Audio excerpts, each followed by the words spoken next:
breaking news. The Global Visa Network just announced, after the PayPal Global Network, that it will start giving out crypto and Bitcoin rewards to its customers. With Bitcoin reaching its 2017 peaks level, being valued at next to $20,000 for one Bitcoin. Is this a case of crypto fear of missing out? Call it crypto FOMO? Or simply a game theory move by the Global Visa Network towards its decentralized counterpart, that is the Bitcoin Global Network? And if so, what is the end game in 2020 for the Global Visa Network 11 years after the first printout of one of the most influential white paper of known time? More of that next in Satoshi's Corner, Season 1, Episode 4. My name is Hermann Djoumessi, social media, blockchain, and big data consultant. This podcast is a bite-sized summary of a potential conversation with Satoshi Nakamoto's seminal white paper, Bitcoin, a peer-to-peer electronic cash system. The goal of this podcast is to establish the many sources and resources necessary to create, deploy, and optimize blockchain technology ecosystem in order to establish a Bitcoin or blockchain standard for businesses and organizations in the 21st century. December 2020. Previously on Satoshi's Corner, we revealed one important aspect of transactions on the Bitcoin network and how private and public keys enabled Bitcoin users to verify or sign their transaction. Remember, the Usenet predates the internet or the World Wide Web as you know it. Well, we'll go back to it. The timestamp proves that the data must have existed at the time, obviously, in order to get into the hash. Each timestamp includes the previous timestamp in its hash, forming a chain with each additional timestamp reinforcing the ones before it. Now let's look at the graph. There is a graph, okay? You have 3 arrows at the top, and then at the bottom you have 2 blocks. You have block number 1 and block number 2 coming after block number 1. And then you would have block number 3, which is getting created.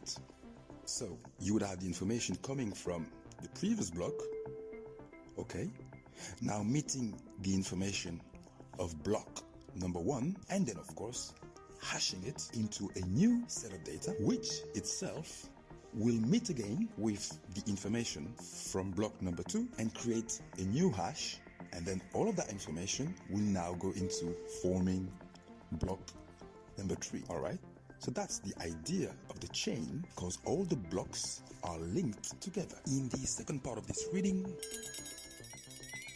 we will explore what the SERP or search engine result page, or AERP answer engine result page of Google, YouTube, Alexa, Siri, Bing, and others are responding to it. Otherwise known in the 21st century as social consensus around an idea or concept. This is what the SERP and AERP are to us today in the 21st century. Social consensus around an idea or a concept. Well, the first article is actually non-related to our issue today. It's from Stack Overflow blog, or stackoverflow.blog, right? HTTPS, of course, no www.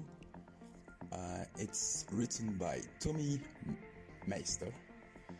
It was written on December the 3rd, 2020, and it's giving tips to stay focused and finish your hobby project.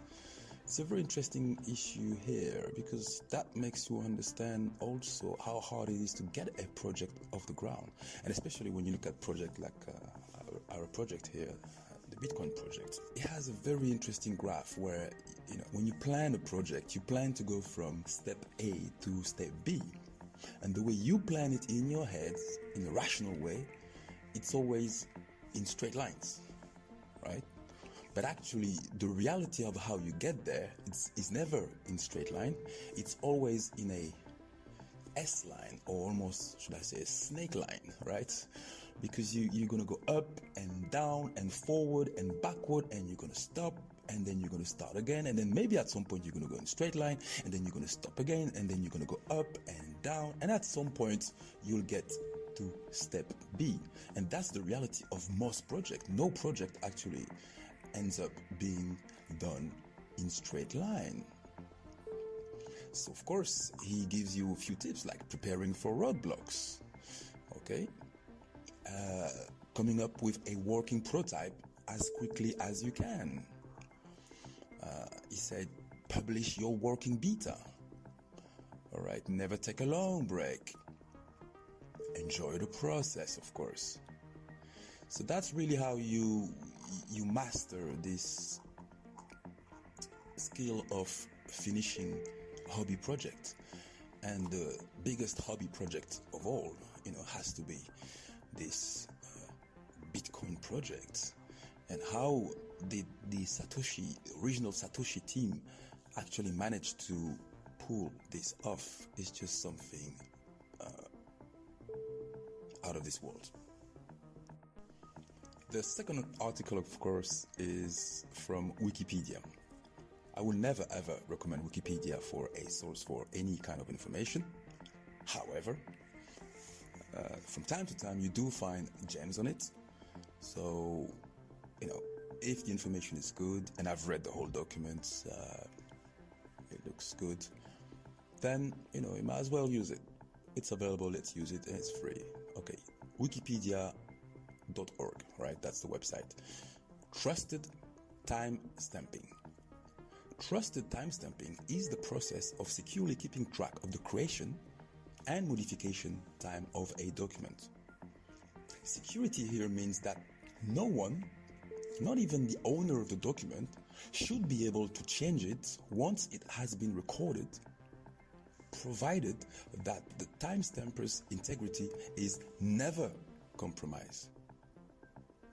The administrative aspect involves setting up a publicly available, trusted timestamp management infrastructure to collect, process, and renew timestamps. So the timestamping operation has to be the basis of any info system in the 21st century. You have to be able to timestamp transaction between the users of your info system. The article also refers to the fact that the idea of timestamping information is centuries old. Robert Hooke and the Hooke's Law, Sir Isaac Newton, Leibniz, all have played around with the idea of timestamping. Creating a timestamp, the technique is based on digital signature and hash function. Digital signature. So first, a hash is calculated from the data. And a hash is sort of a digital fingerprint of the original data.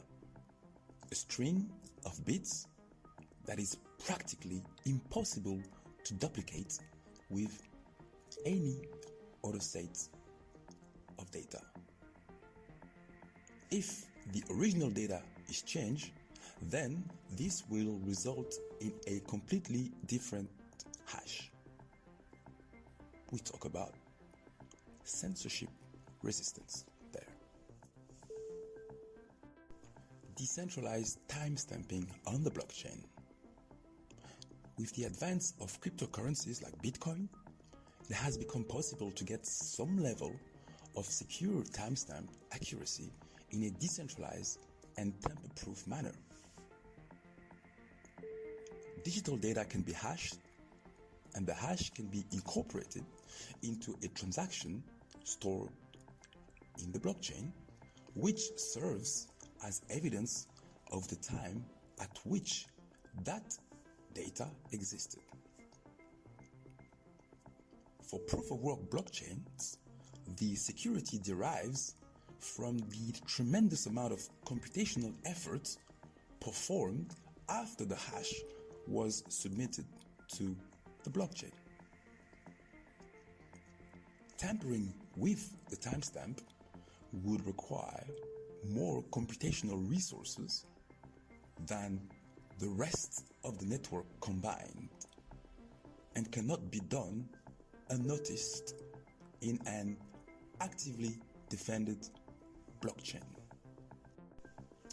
We're now on medium.com, the famous blogging website, also known as the Millennial Central. Joking, of course. It's the place where the thinking millennial will record its intelligent blogging and its concepts. Right, so this is from David A. Johnston, right? And it's from August the 30th, 2014. The title of the article is "The Blockchain is the True Beginning of Recorded History."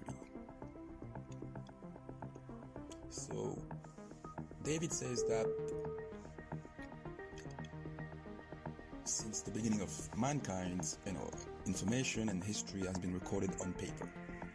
But he's lamenting that state, saying that, however, due to the fragile, combustible, and generally decaying nature of paper, surprisingly few original historical records from before the time of the printing press have survived to today. In addition to general decay and loss to fires, the medium of paper is difficult to authenticate in the sense of providing a reliable timestamp as to when a message was originally created, though carbon dating has helped in this respect. Enter, of course, the blockchain.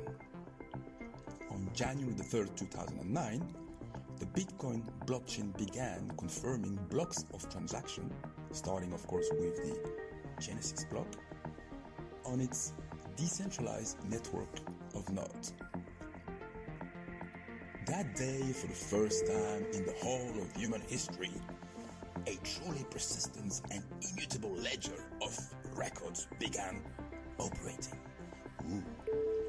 The very first transaction contained the following text: "The Times, 03 January 2009, Chancellor on brink of second bailout for banks." Text, which was from a newspaper headline that same day, was the first extra data other than the transaction itself to be stored in the Bitcoin blockchain. Fast forward a few years, of course, and applications are storing all sort of data in the Bitcoin blockchain, far beyond a few words attached to a transaction. One of the methods to accomplish this is known as proof of existence, where the user hashes a long document into a short string of letters and numbers and places that hash into the blockchain. This effectively places an immutable timestamp on the document forever onwards, provided the user has a copy of the document, of course. It can be proven with cryptographic certainty that the document did indeed exist in that form, and at the time it was added to the blockchain records. Back to Millennial Central, Medium, of course. And let's look at Vijay Boyapati, 3.8 thousand followers. On March the 2nd, 2018, Vijay wrote the bullish case for Bitcoin. Okay, It's an article that goes into the origin of money. It's a deep delving, deep writing, intelligent blogging posts. But then we're going to scroll down straight to established history. This is what VJ had to say. The longer the goods is perceived to have been valuable to society, the greater its appeal as a store of value.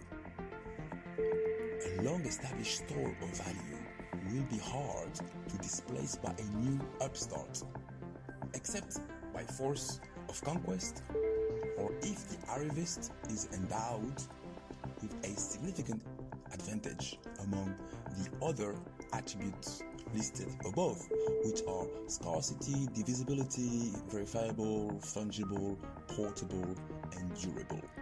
Those are the attributes of a good store of value, according to VJ Boyapati. Pundits, a great pundit by definition. Now, of course, we're going through a word that we saw in the documents called Usenet. Usenet are use groups predating Facebook, Twitter, even the World Wide Web, right? And this article is from gentleman. It was on techradar.pro, right? IT Insight for Business. It's a website, blog. All right. The writer is Desire Atho, and he wrote on May 16th, 2018. So that's the article now. What is Usenet? 5 things you didn't know about it. Long before web forums, blogs, Twitter, and in many cases the web itself. Alright, so we scroll down and we go there. Usenet newsgroups predate the web. Before you accessed websites on the internet through a web browser, there was Usenet. U-S-E-N-E-T. It was an era when computing required a command line and a computer weighed as much as a human being. It was basically a tank or a mattress. The alt.hypertext Usenet newsgroup is where Sir Tim Berners-Lee, creator of the WWW, then a humble contractor for one of the largest nuclear research labs in the world, first detailed his idea for what we know today as the WWW in a URL, Uniform Resource Locator, string. For example, https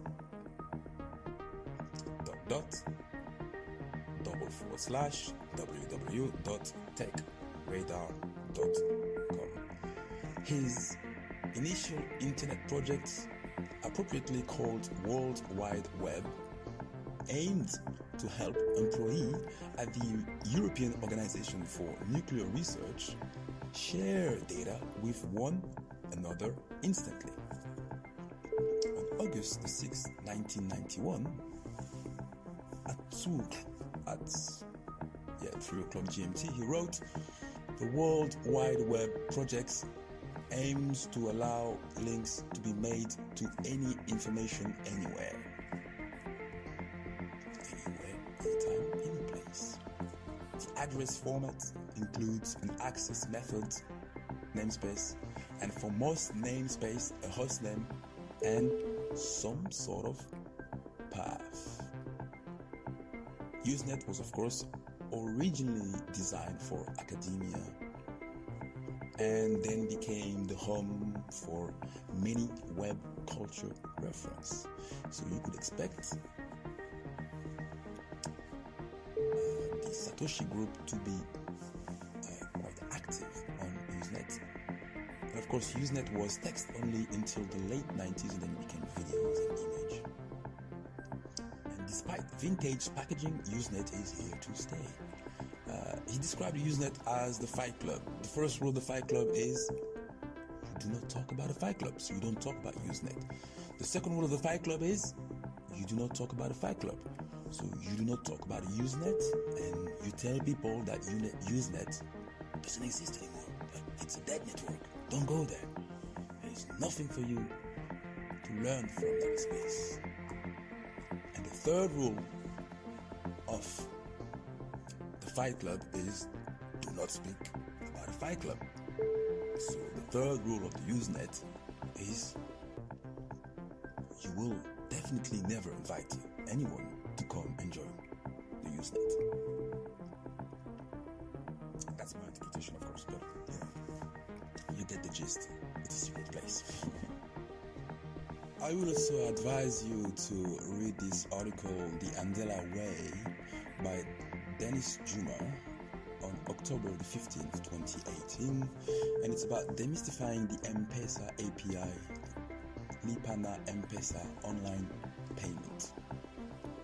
Alright, Safaricom, reading, recently introduced a new M-Pesa API dubbed the Daraja API. Daraja in Swahili means bridge, to try and bridge a gap for developer.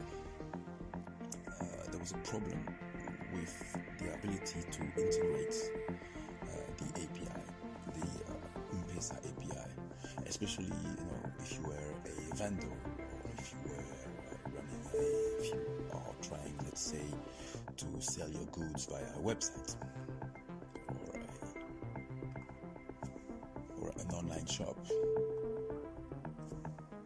Why are we looking at M-Pesa? Of course, it's because if you go into the website called beyondlabs.github.io and you go into the M-Pesa API documentation, you will see, oh, surprise, surprise, that the encrypted password is a base64 encoded string of the SHA-256 hash of the concatenation of the SPLD password and the timestamp as illustrated below. So the same technology is that we use for the Bitcoin technology is also used for the M-Pesa in Kenya.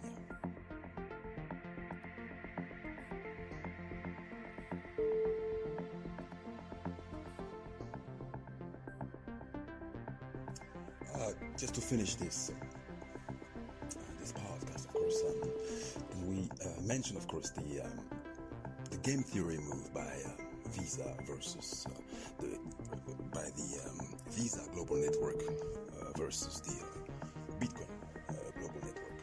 It's not versus; it's, for the moment, it's an alliance to some extent. So I'm looking at this article from CNBC.com that was written on November 20th, 2020. By Eric Rosenbaum at ERPROSE, or Eric Pros, I guess. Okay. Anyhow, key points. Visa estimates that 18 trillion is still spent using cash and checks, and health concern due to COVID-19 will push more transaction to a cashless society. I didn't want to use the words cat. The payment network company also sees 1.7 billion people around the world who are unbanked or underbanked as target for growth. That's exactly what we say. It was the failure of the fiat system, having been able to only bank 2 billion people out of 9 billion. One way in which Visa expects more people to pay in the future is with cryptocurrencies like Bitcoin, which has soared in value this year back near its all-time high as a more financial institution and investors buy in. So they should look at Bitcoin, but they should look at M-Pesa, they should look at MTN Money, they should look at all the other. And for Visa CEO Alfred Kelly, there is opportunity in the rapid change in the way people pay for things. The battleground always is out in the local market every day. That's what Kelly said.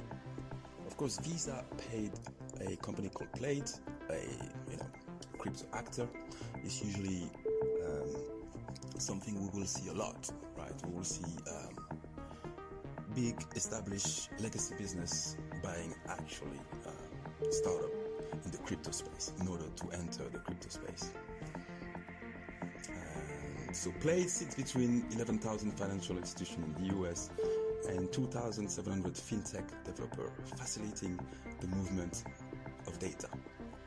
Visa, meanwhile, facilitates the movement of money. Alright, so Plaid is just at its most simple level another network that we believe fits into a desire to have multiple networks on which we move information and money around the world, the Visa CEO said. MasterCard, its competitor, announced it planned to buy Finicity, a Plaid competitor, for roughly $1 billion earlier this year. The idea of combining data and money is also a way to define digital currency. Crypto is a developing part of payment in the world, Kelly said. Now let's look at another of those game theory moves that we see, but this one a negative one, I suppose, because the Visa move was really interesting because earlier, before 2018, Visa had a totally different attitude towards Bitcoin and crypto. And their first attitude was to stop and prevent the user who were registered on the Coinbase exchange platform. Coinbase is a crypto exchange when you can acquire and sell and buy and sell crypto. Visa's attitude was to prevent and stop its customers from using Coinbase. Then they changed their attitude in and around 2018. Of course, after the 27 peak. Okay, remember. So, what we say about recorded history. Okay, so once you have peak, usually the financial sector changed its attitude to crypto. But the government sometimes will actually go the other way. So that's the French government here, and it's via its finance minister, Mr. Bruno Le Maire, Sébastien Lecornu, and Olivier Dussopt. They have created a new regulation on the 9th of December 2020. So I'm on bitcoin.fr, okay, which is kind of a reference for anything that has to do with Bitcoin in France. France is in Europe. So basically, they have increased, if you want, the red tape in and around acquiring cryptocurrencies for French citizens. The problem, of course, when you do that is you are basically killing the local and native industry, right? Because all you're doing is you are providing, okay, the ability to foreign exchanges, foreign platforms like Kraken, Coinbase, Binance, and so on and so forth, to actually lure now French customers to their platform. Okay, so that's really what happens there, is literally destroyed a nascent crypto industry in France by doing that. And of course, there is a reaction from the crypto in France, which is called hashtag 3615crypto, which was I'm ironic there. I'm not ironic, the article is ironic and says that the Minitel was a French success story. It's irony, okay? And Bruno Le Maire, if you want, or the Ministry of Finance in France, is following in that wrong path of going towards what is not a technological success story. Okay, so going down the wrong path, basically, as far as crypto is concerned. That's what bitcoin.fr is saying. Alright, you have to read the whole article. There are so many links on the topics, it's scary, but I have to stop here. Okay, so that's about it for today. Bitcoin values price is at below $18,000 as we wrap up this podcast. Next week, in episode 5, let's explore a potential vulnerability in the Bitcoin global network. Yeah, a vulnerability. Yeah. My name was Hermann Djoumessi, MA, CEO and founder of the ADMP Virtual Incubator. Do not forget to check all the links at the bottom of this podcast. Subscribe to ADMP newsletter on ADMP Incubator /Substack, SUBSTACK. Find ADMP on Twitter at Team ADMP, or visit our website www.admpawards.biz. Subscribe to this podcast on Spreaker, Spotify, YouTube, Podchaser, Amazon, and all the good platforms you do subscribe to. Find and share our podcast on social, hashtag ADMP, and smash the like button, please. Hashtag stay resilient, hashtag Matrix out.